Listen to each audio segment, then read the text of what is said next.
Millboard should always be stored on a flat surface or level bearers, a maximum of 400mm apart, and stacked face to face, not back to face. Be careful not to drag the boards off the pallet or over each other, as this could cause abrasion or marking on the surface.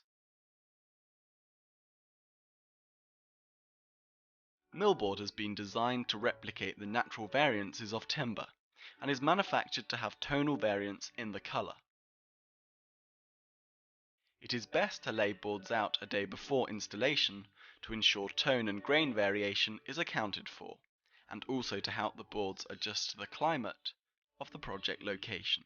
If there are any foreseen issues with the boards, this should be highlighted with Millboard before installation.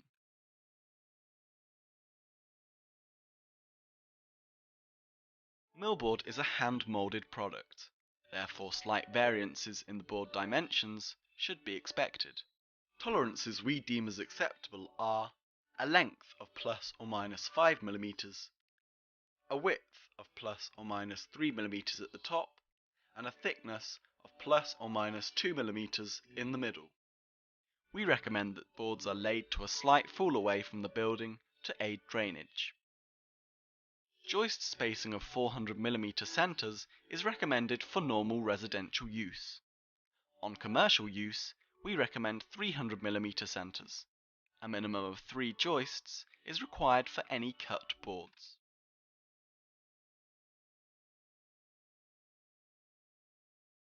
Millboard decking and edging products can be cut with standard wood cutting tools. We recommend a carbon tipped saw blade. When cutting the boards, wear an FFP3 dust mask, safety glasses, long sleeves and protective gloves. Millboard Durafix stainless steel fixings mean that there's no need to pre-drill or countersink. You can just screw straight in.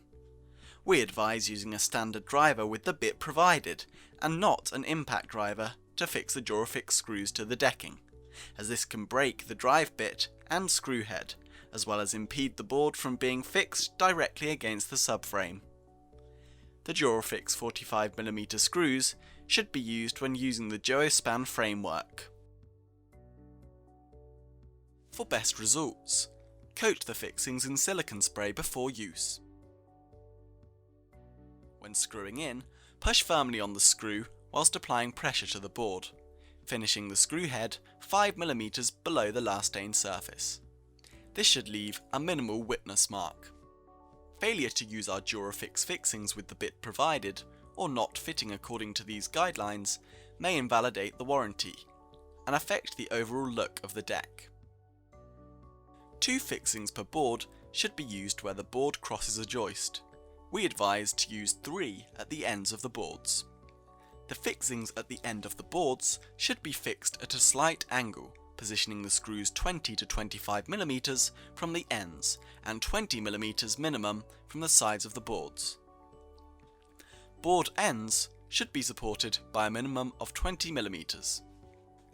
As the boards are manufactured through a moulding process, we recommend that all ends are squared off with a slight back cut of around 2 to 3 degrees before they are installed. We recommend a 4mm space between the sides of boards, and a 1mm gap at the ends on butt joints. A 10mm gap should be left between the boards and any solid surface to facilitate drainage.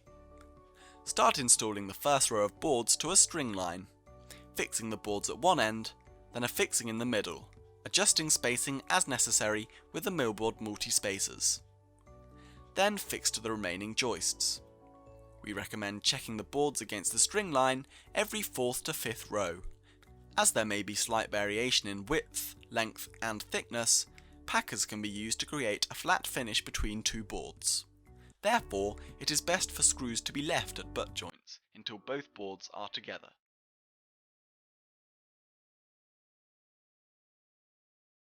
We recommend that our purpose-made edgings are fitted to all steps and perimeters of the deck. If the edging profiles aren't being used, any visible cuts need to be coated with Millboard touch-up coating. When mitering the edging or fascia profiles for a corner, it is best to cut the mitre from the centre of the board to to account for natural variance in grain and sizing. When gluing the mitered edges together, we recommend using PU wood glue for the core and a super glue for the lastane.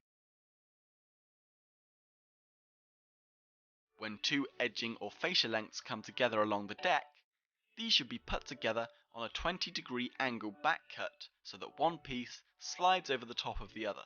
These angles should be painted with touch-up coating before being fixed to the framework and should not be glued together.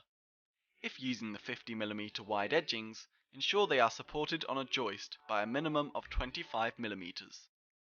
The flexible bullnose and standard fascias will bend to a radius of 1.2 meters.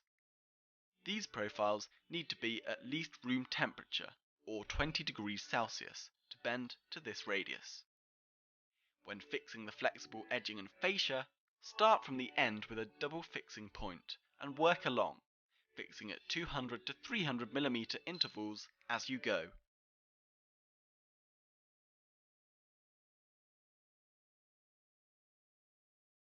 Some fixing holes may be partially visible.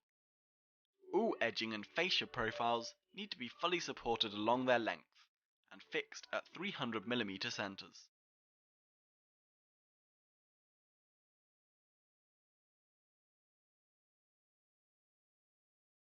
If the board surface becomes dirty during installation, this should be cleaned as soon as possible using warm soapy water and a brush.